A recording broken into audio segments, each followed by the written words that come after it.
Speaker, sir, today is truly a historic day because finally the women of India who have been waiting for almost 40 years for their right, for their due to participate in the national policy making process will finally get their share.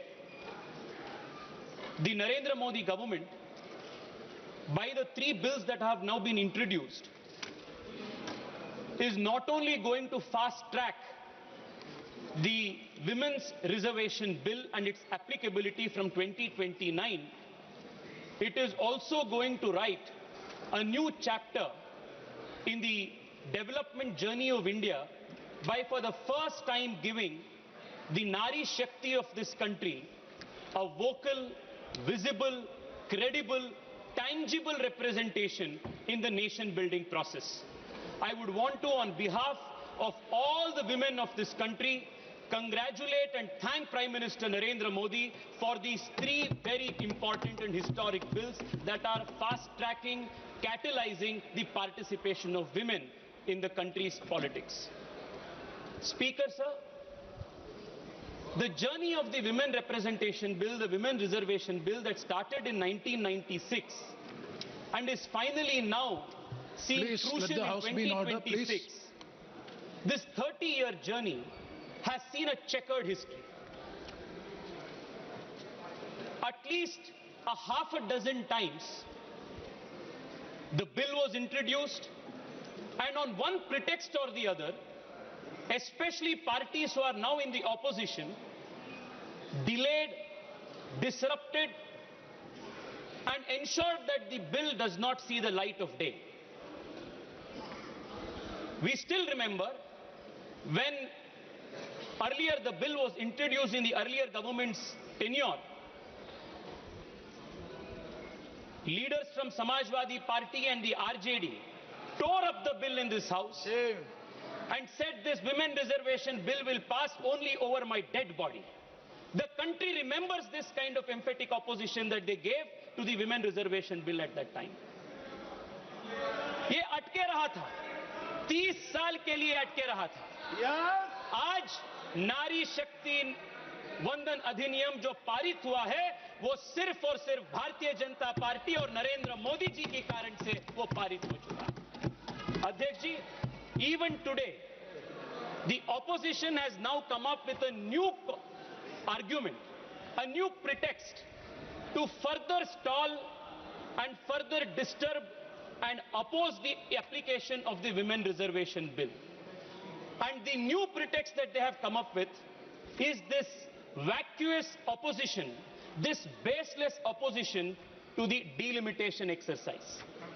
When the Nari Shakti Adhiniyam was passed in 2023, and it was passed unanimously, all political parties agreed that the Nari Shakti Vandan Adhiniyam, the Women Reservation Bill, will be applicable after the census and a delimitation is undertaken.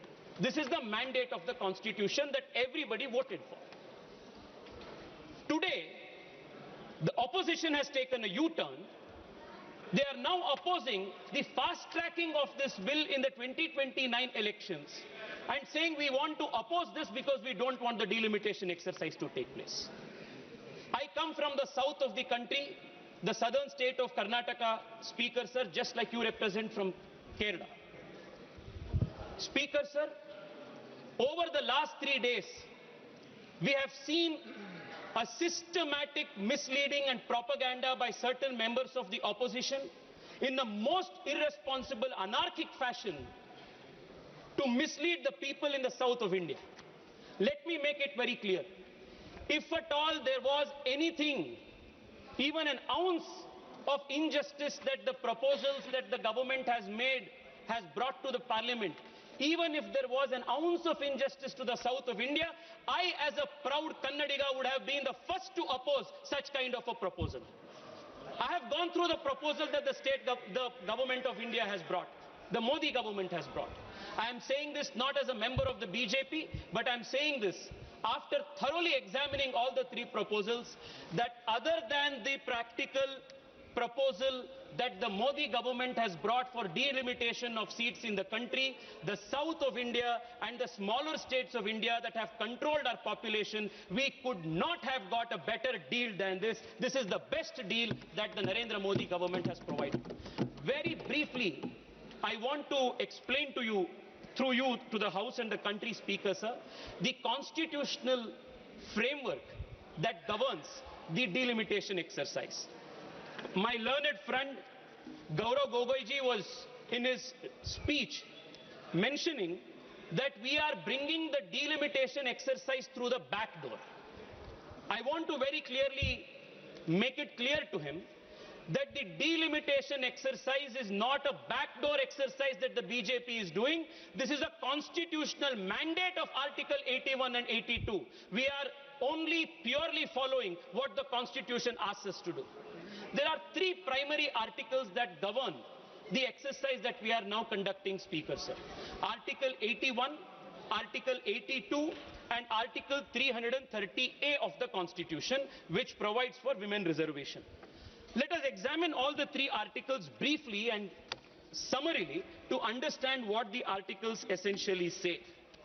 The first article, 81, determines the total number of seats. It also says that the total number of seats meant to the Lok Sabha, the House of People, must be divided across the country in such a manner that the ratio between the number of total seats and the population of the state is, so far as practicable, the same for all states. This is the first requirement. The second requirement of Article 81 is that within the states, the territorial constituencies shall be divided in such a manner that the ratio between the population of each constituency and the number of seats allotted is, as far as practicable, same within the state. This is the mandate of the Article 81. Now, as you are aware, Speaker, sir, Article 81 and Article 82, by operation of the 42nd Amendment, which was carried forward again by 2001 Amendment, froze the number of seats in the Lok Sabha to 543 with a leeway to expand it to 550 seats. Why was this done? In 1997, when this was first discussed, the population in the country had not stabilized. Therefore, a compromise formula was taken that let us not put the southern states which have performed well in population control, let us not penalize them, let us freeze the number of seats. The same thing continued even in 2001. In 2001, while considering this bill, the then Law Minister Arun Jaitley ji said this to the floor of the House. He said the national population policy also envisages that the year 2026 shall be the year in which the population of the country would hopefully stabilize. Therefore, what was true till 2000 is sought to be frozen till the year 2026. That is, the year in which we anticipate, hopefully, that the population figure in the country would stabilize. This is the motive behind freezing of the seats in 1971, which was carried for another 25 years in 2001. We are now in 2026. The first argument that the opposition is making is they don't want the delimitation exercise to take place. This is the most absurd argument. In 1971, the population of the country was 550 crores. The population of the country in 2026 today is 140 crores. There are assembly constituencies and parliamentary constituencies. Again, I want to take the reference made by learned colleague Gaurav Gogoiji in his speech. There are certain assembly constituencies in this country which are 26 lakh in number. There are certain constituencies where one single MP is representing close to 38 lakh people in the country. The population of almost a small nation in Europe. How is this democratic? How is this accountable governance? How can the number of seats that was frozen in 1971 still cater to a population of 140 crore in 2026? For better governance, for better accountability and accessibility of elected representatives, Speaker, sir, Delimitation is not a mere democratic imperative, it is also a constitutional duty that finally Narendra Modi government is performing today. Speaker, sir, I want to contrast this with the proposals that the Congress and the opposition is giving. The opposition says, why can't you implement women reservation as it is on the 543 seats? Why don't you freeze the number of seats? Now, were we to freeze the number of seats, it will defeat the principle in Article 81 of one person, one vote and one value. This is a very important constitutional principle that the founding fathers of the Constitution have protected. You cannot be having a seat where 8 lakh or 9 lakh people will be one parliamentary constituency and another constituency with around 30 lakh people represented by one MP. It defeats the very purpose, which is why Constitution mandated that 2026 shall be the year where delimitation of the seats shall take place. All that the government is now trying to do is fulfill this constitutional mandate. There is a difference between other governments and the Modi government, Speaker, sir. Other governments, especially the governments of the Congress party, have always believed and practiced the politics of postponement. It is the Narendra Modi government that does not believe in politics of postponement, but believes in solving the problems of the past. I want to give you an example. OROP was pending from 40 years. What did earlier Congress governments do? Postpone it. Article 370 was pending from 70 years. What did all these governments do? What was supposed to be a temporary provision, they converted into a permanent provision. What did they do? Postpone it. The Bangladesh and India border swapping deal, for almost 40-50 years, it was kept pending. What did the earlier governments do? Postpone it. It is the Narendra Modi government that solved the 70-year-old temporary provision of Article 370 by abrogating it, because we do not believe in the politics of postponement. We finally solved the OROP after 40 years because we do not believe in the politics of postponement. If the Congress were in power today, they may have, like was done in 71, like was done in 2001, wanted to take the safe route, the unconstitutional route, the undemocratic route of freezing the 1971 census equation. But the Narendra Modi government has decided to bring a new equation to the scheme, which is going to give more seats to all states, more representation, and while doing this, follow the constitutional mandate of delimitation based on one vote, one value principle. This, according to me, Speaker, sir, is the most practical, genius solution that anybody could have come on. I welcome this constitutional proposition that the Narendra Modi government has brought.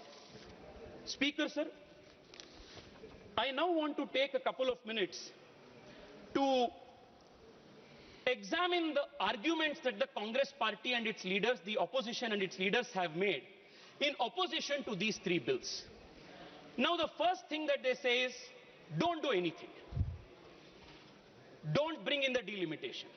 Why are you bringing delimitation and connecting it with the women's reservation bill? Now, let me for a minute assume what will happen if we don't do anything today. Article 81, Article 82 and the Nari Shakti Adhiniyam under 330A will trigger. Now, what will that do?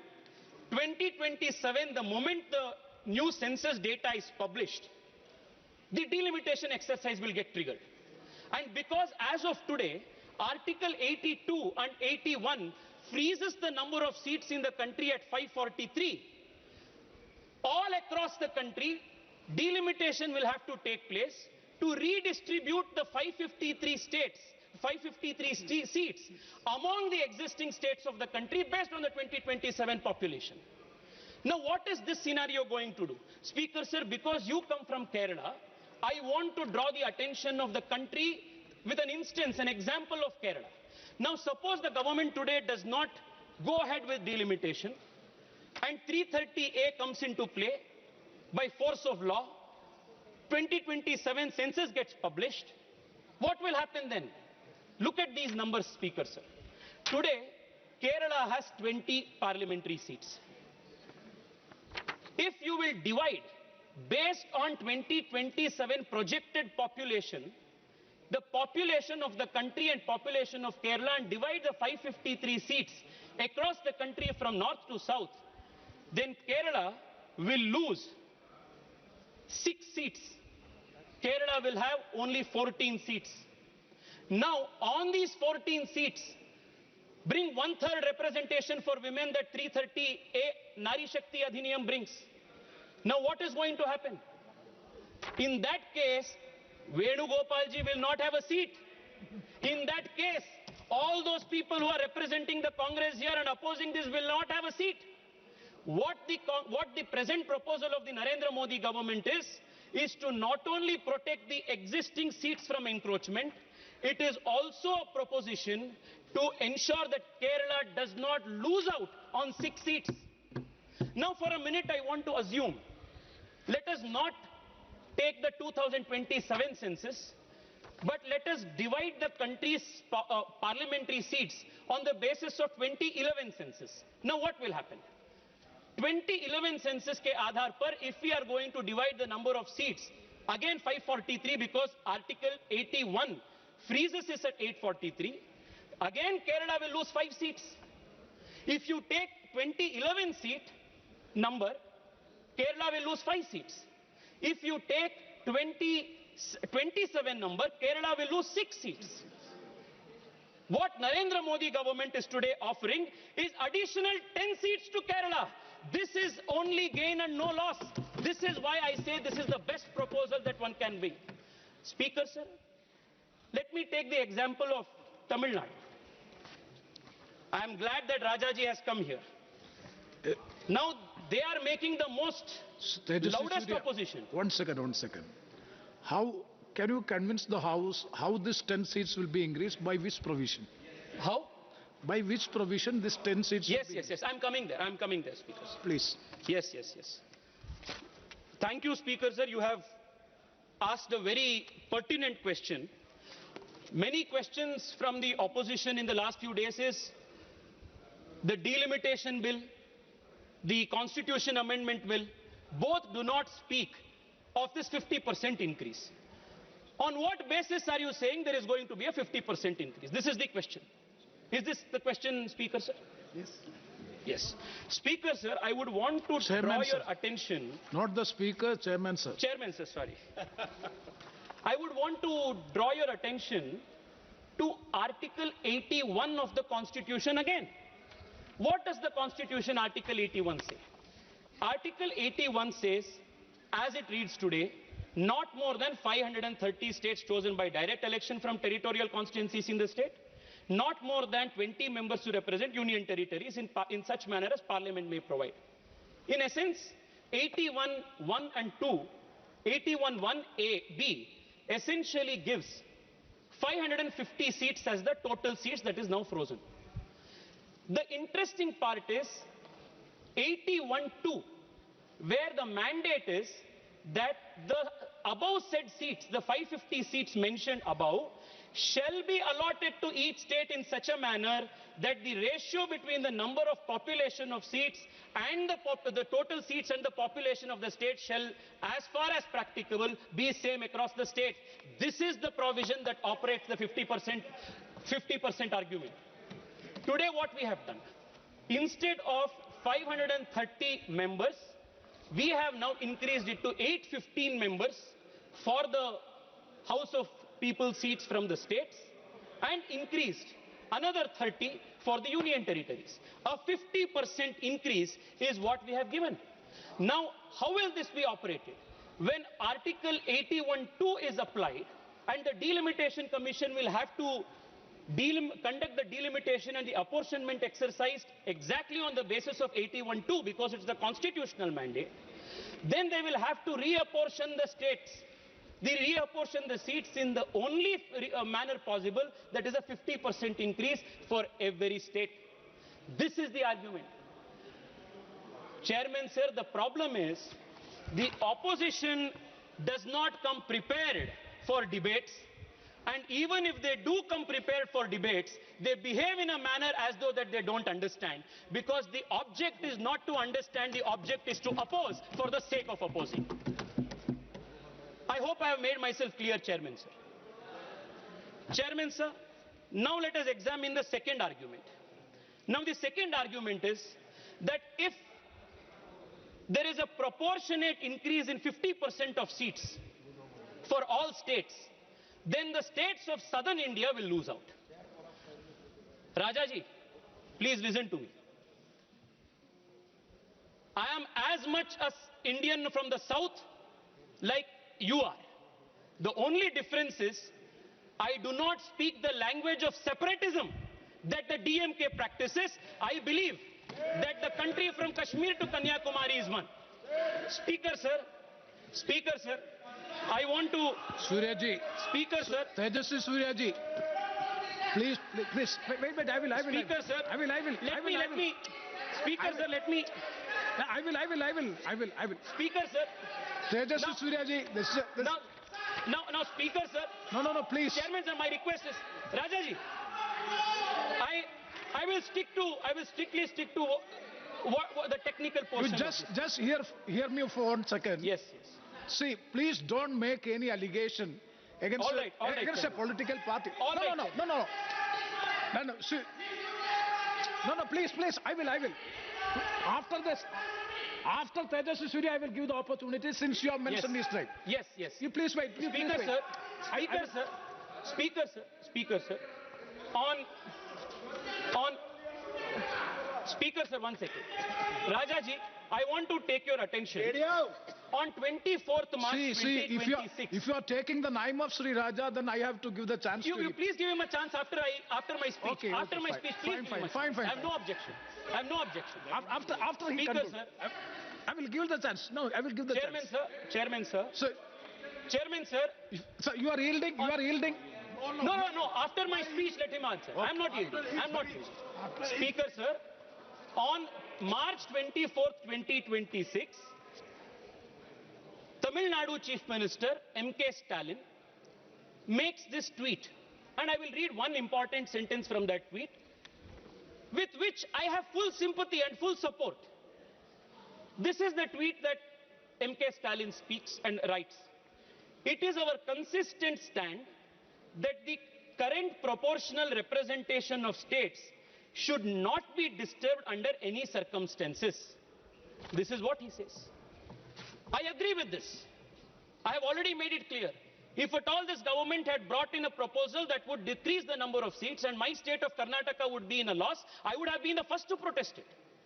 Now what has the government done in the light of this tweet? What does this state say? The current proportional representation of states should not be disturbed under any circumstances. I will take you back to this chart. Now, Speaker, sir, Chairman, sir. Now what is going to happen?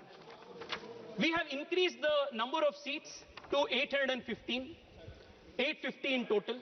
Every state is getting 50% proportionate increase. As a result of this, Tamil Nadu, which is now at 39, is going to get 59 seats. Karnataka, which has 28, is going to get 42 seats.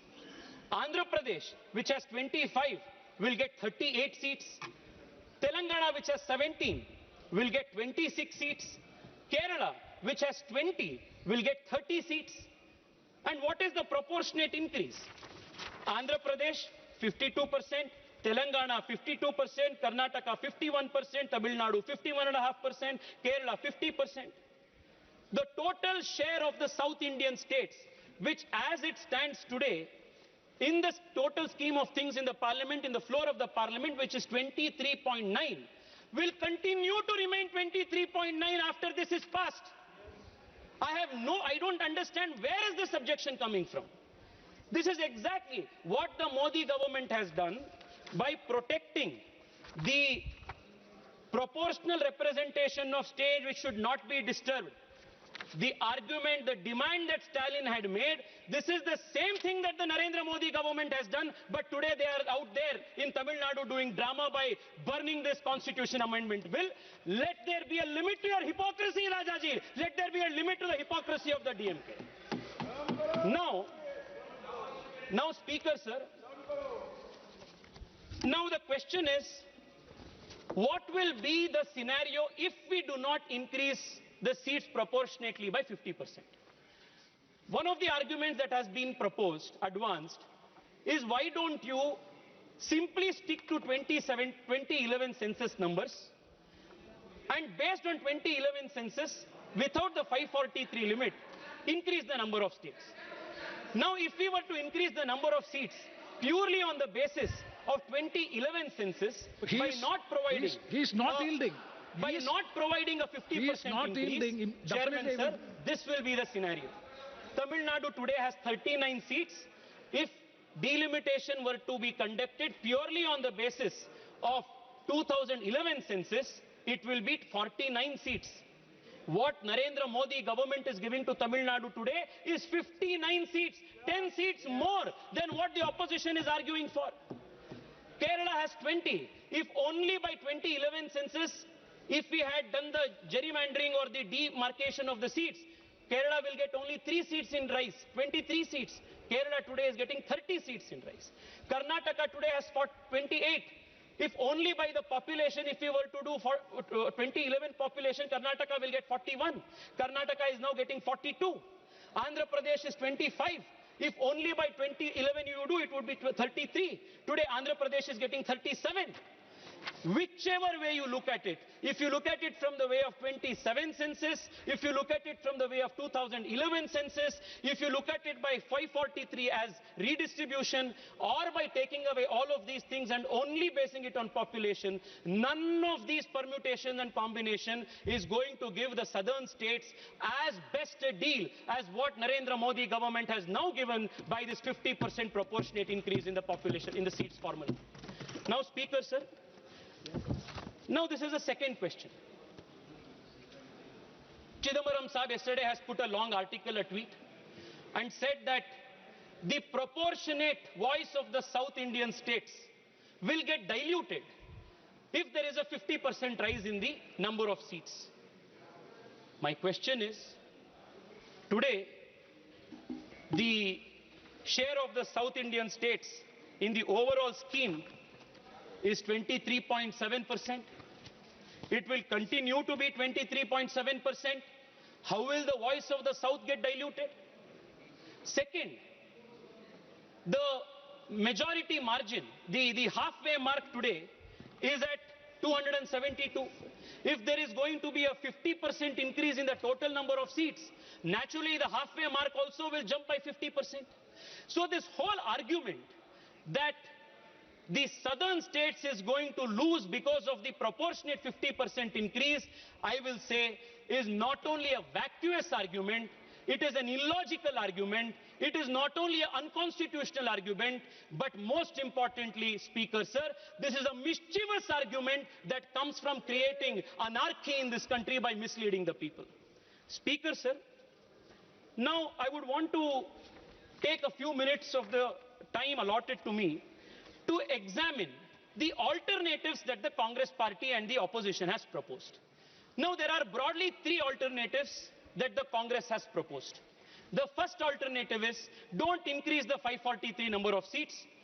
Let the delimitation exercise or the Nari Shakti Adhiniyam come into existence, come into force on the 543 seats.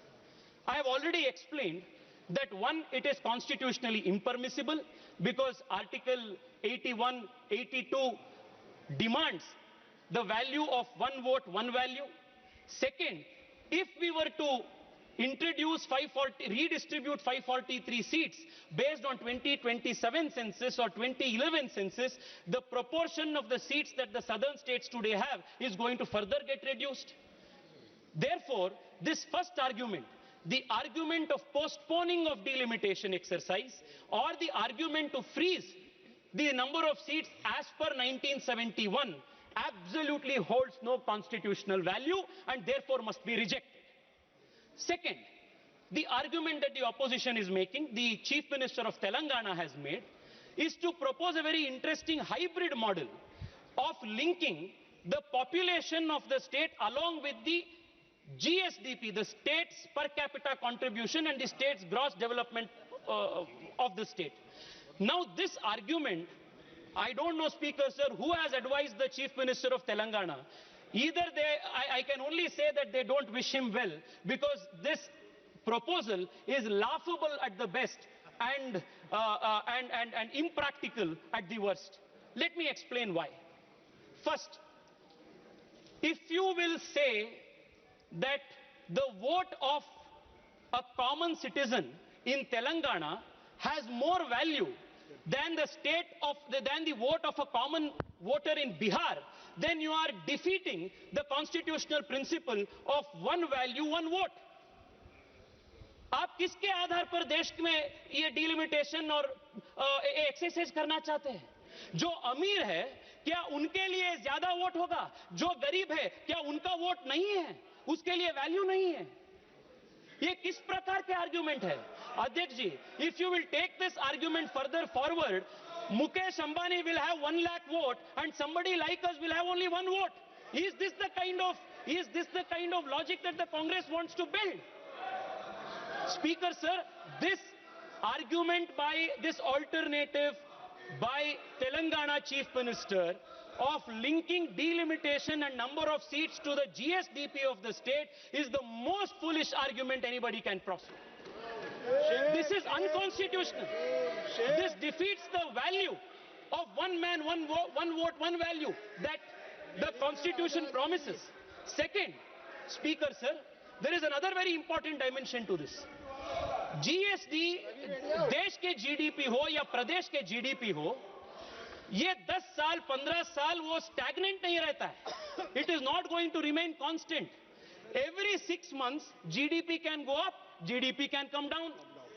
1 year, GDP will be high, another year, GDP will be low. Now, suppose you are going to link delimitation and number of seats with the GSDP of a state. Will Telangana's and other states' number of seats keep getting fluctuated? Today, this year was a good monsoon, GDP was good, so Telangana will have 2 extra seats. Next year, Tamil Nadu had bad rainfall, therefore GDP fell down, so Tamil Nadu will lose 2 seats. Is this the argument? These are the kind of laughable alternatives that the Congress party is proposing, and on the basis of this they are misleading the people of this country. Now the second alternative that they have proposed, the third alternative. The first is not do anything. The second is which they are experts at. क्योंकि जब आप Congress party के politics को देखते आते हैं, they are the practitioners of politics of postponement. हर चीज जो देश के सामने बड़ा मुद्दा आता है, आ जाता है, when they cannot address it, what do? Postpone कर दो उसको. That is their first reaction. Their first proposal is postpone it, कुछ मत करो, इसको freeze करो, which is unconstitutional.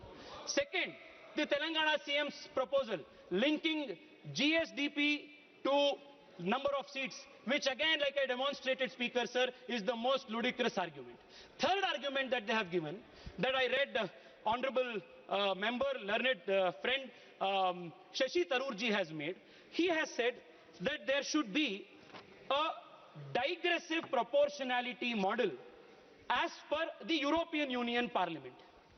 Now, while this, true to Shashiji's nature, sounds very sophisticated, actually does not make sense in the Indian context. Because the moment you are going to introduce this principle of digressive proportionality, it once again violates the principle of one man, one vote, one value. Second, larger states in the south of India, like Tamil Nadu, like Karnataka, which are today the 6th most populous state, 8th most populous state in the country, are going to again get a raw deal because of this digressive proportionality argument.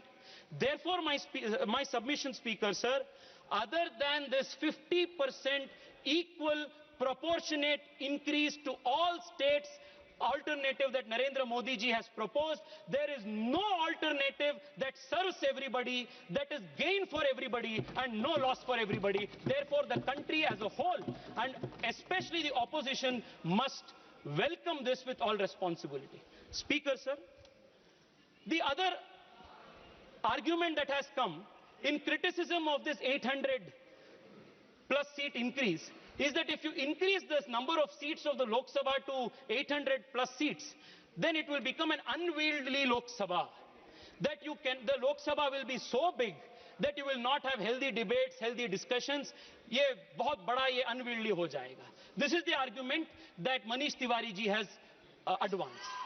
Now I want to ask myself, Speaker, sir, the productivity or the quality of outcome of a Lok Sabha or the body like this depends not just on the number of people, but on the quality of the debates that take place, the number of sittings that we do. In 1952, when for the first time the first parliament after the general election convened, Lok Sabha Speaker, sir, would sit on an average of 135 days in a year. In the last few years, the average sittings of Lok Sabha has gradually come down. And last term it has come only to 55 days. Why? Because of the politics of disturbance and disruption that the opposition is doing. Isliye the productivity kam ho raha hai. My request to you, Speaker, sir, this is something that you can do in your own remit as the Honorable Speaker. Speaker, sir, I'll conclude in 5 minutes, completing just 2 important points. Speaker, sir, when we have now increased the size of the Lok Sabha to 850, we should also proportionately increase the number of sittings of the Lok Sabha to be at least half times more than what we are now doing. Speaker, sir, you have started a great tradition by increasing the number of hours allocated to 0 hour. Many first-time speakers, first-time MPs, who till now had got no chance to speak in Parliament, they got a chance to speak because you gave more time.